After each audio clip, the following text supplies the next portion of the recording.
Class 10 का chapter number 8.1 है। Chapter का नाम है त्रिकोणमिति। इसका पहला क्वेश्चन क्या देखते हैं। त्रिभुज ABC में जिसका कोण B समकोण है, AB बराबर 24 सेंटीमीटर और BC बराबर 7 सेंटीमीटर है, तो निम्नलिखित का मान ज्ञात करें। अब हमें किसका मान ज्ञात करना है आपको, साइन A कॉस A, उसके बाद साइन C कॉस C। चलिए अब हल करते देखते हैं किस तरह से बनता है। सॉल्वर देखिए कहा है त्रिभुज ABC, मतलब एक त्रिभुज बनाना है आपको ABC करके। त्रिभुज बना दिए। यहाँ पे देखिए कहा B समकोण है, तो इसका अर्थ है कि B समकोण यानी 90 डिग्री है, तो हमने 90 डिग्री के सामने B को रख दिए। उसके बाद आप चाहे यहाँ पे A दे सकते हैं, यहाँ पे आप B दे सकते हैं, सॉरी B नहीं C दे सकते हैं यहाँ पे, क्योंकि B तो हो गया समकोण, उसके बाद C आ गया। अब बताए त्रिभुज कौन सा, ABC हो गए, जिसका B कितना डिग्री है, 90 डिग्री है। तो यहाँ तक बना लिया। अब देखिए क्या क्या कहा है, क्वेश्चन के अनुसार चलते हैं। AB बराबर कितना दिया, 24 सेंटीमीटर। इसका अर्थ है ये AB बराबर कितना दिया है, 24 सेंटीमीटर। उसके बाद BC बराबर 7 सेंटीमीटर, तो 7 सेंटीमीटर दे दिए। चलिए BC बराबर 7 सेंटीमीटर हो गया। अब हमको निकालना क्या है, ये H निकालना है। पहले H निकाल लेते हैं, उसके बाद तब फिर इधर बनाएंगे। तो चलिए यहाँ पहले देख लेते क्या क्या दिया है, देख लेते। दिया है AB बराबर कितना है, AB बराबर दिया है 24 सेंटीमीटर। BC बराबर दिया है कितना, 7 सेंटीमीटर।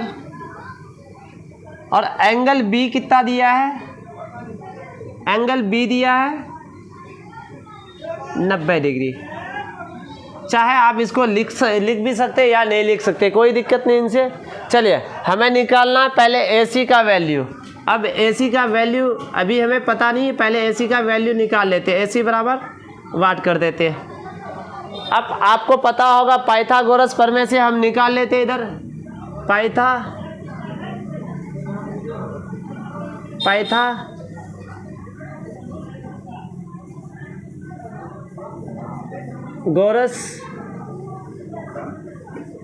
प्रमेय। पाइथागोरस प्रमेय क्या कहता है, आपका कर्ण का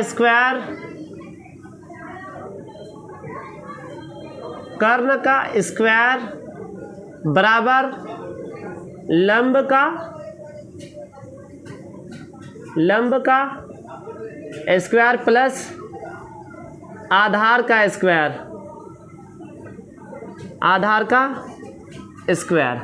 यहाँ तक हो गया। ये सारा का सारा हमने कहाँ से लिया, पाइथागोरस प्रमेय से लिया है। चलिए मेरा कर्ण ये तो है, लंब ये तो है, आधार ये तो है। आप एंगल के हिसाब से चलेंगे तो देखिए अगर एंगल यहाँ पे रहेगा तो आधार मेरा लंब ये तो हो जाएगा, आधार ये तो हो जाएंगे, लेकिन कर्ण हमेशा क्या होंगे, फिक्स रहेंगे इसमें। तो चलिए आप लिख देते हैं उसी अनुसार। हमने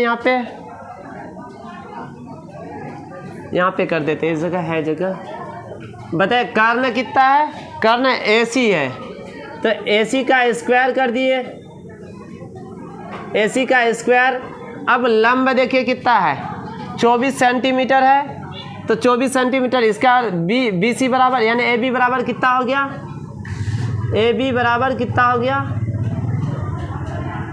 प्लस आधार BC यानी BC का स्क्वायर कर दिए। कोई दिक्कत। अब AC का मान देखिए कितना है, यहाँ पे लिख देते हैं यहाँ। अब AC का वैल्यू पता है, नहीं पता है। चलिए AC का ऐसे कैसे रहने देते हैं। AC स्क्वायर बराबर क्या हो गया, AB यानी AB का मान कितना है, 24 सेंटीमीटर, तो 24 का स्क्वायर कर देंगे। फिर 24 का स्क्वायर प्लस BC कितना है, 7 सेंटीमीटर है, तो 7 सेंटीमीटर यानी 7 का स्क्वायर कर दिए। यहाँ तक कोई दिक्कत।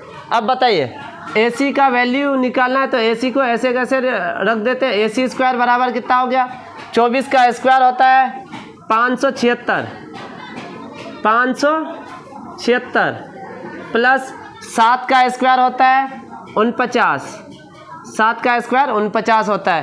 तो बताइए AC स्क्वायर बराबर कितना, इन दोनों को आपस में जोड़ देंगे, इन दोनों को जब जोड़ेंगे तो कितना आएगा, 625 आया, 625।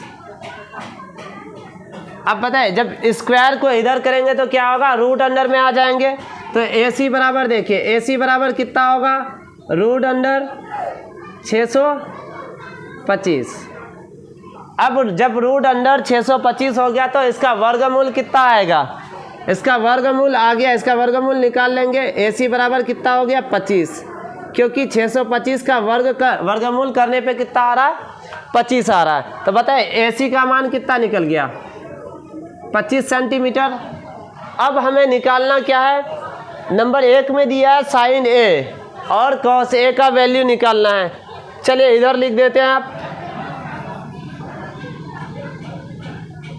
यहाँ पे लिख देते हैं।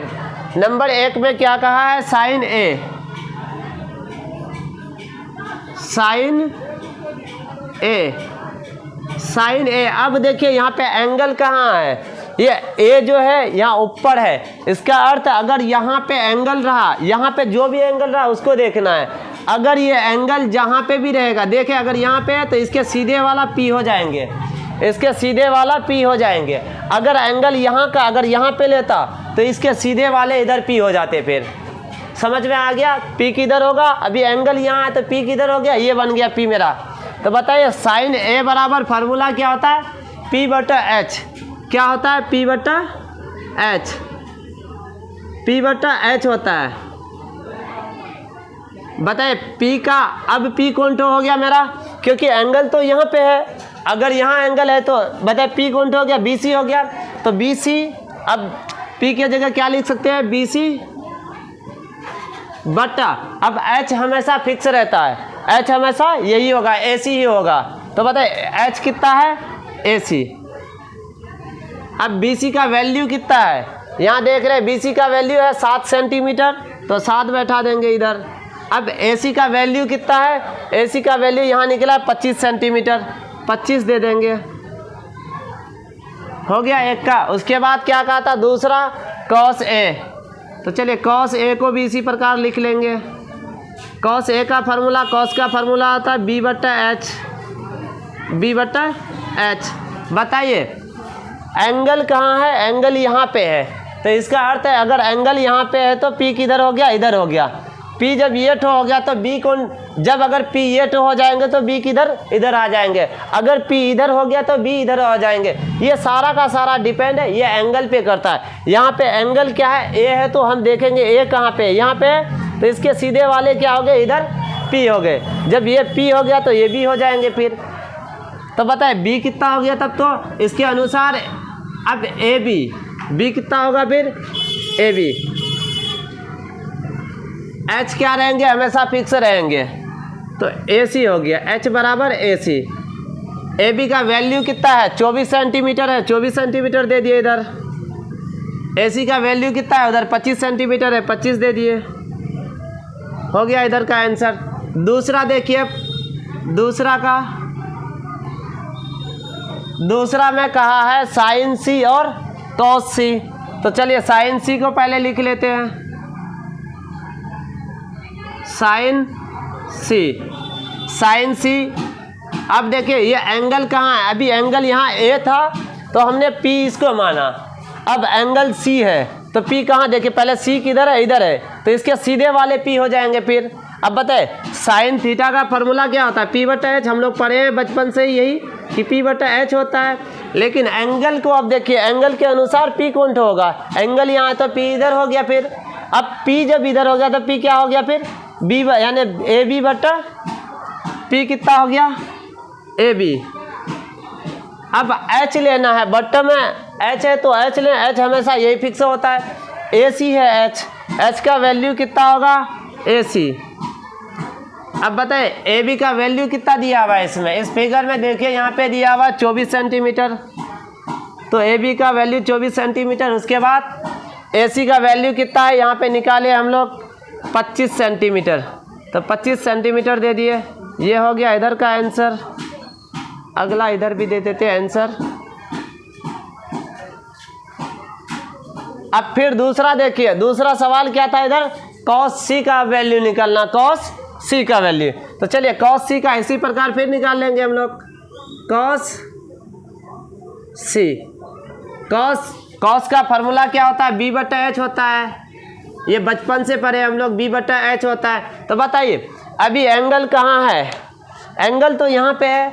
अगर एंगल यहाँ है तो P किधर चला गया, इधर चला गया, तो B किधर हो गया। फिर अगर एंगल यहाँ है तो P कहाँ गया, यहाँ आया, क्योंकि इसके सीधे वाले P हो जाते हैं। जब P यहाँ पे आ गया तो B कौन ठो बचा, E ठो बचा। तो बताए B अब कौन ठो हुआ, BC। B का वैल्यू कितना हो गया, अब BC हो गया। और H क्या रहा मेरा, हमेशा यही फिक्स रहता है H इधर, क्योंकि आपस में सिर्फ P भी बदलते हैं, H कभी नहीं बदलेगा। हमेशा क्या बदलेंगे, P, चाहे ये ठो बनेगा या तो ये ठो बनेगा, क्योंकि एंगल के आधार पे, और हमेशा H फिक्स रहता है। तो अब बताइए H क्या रहा मेरा, AC है तो AC लिख देंगे, H AC। अब BC का वैल्यू कितना है, उधर देखिए BC का वैल्यू 7 सेंटीमीटर है, तो 7 दिए। अब AC का वैल्यू कितना है, AC का वैल्यू 25 सेंटीमीटर निकाले हैं, तो 25 दे दिए, हो गया।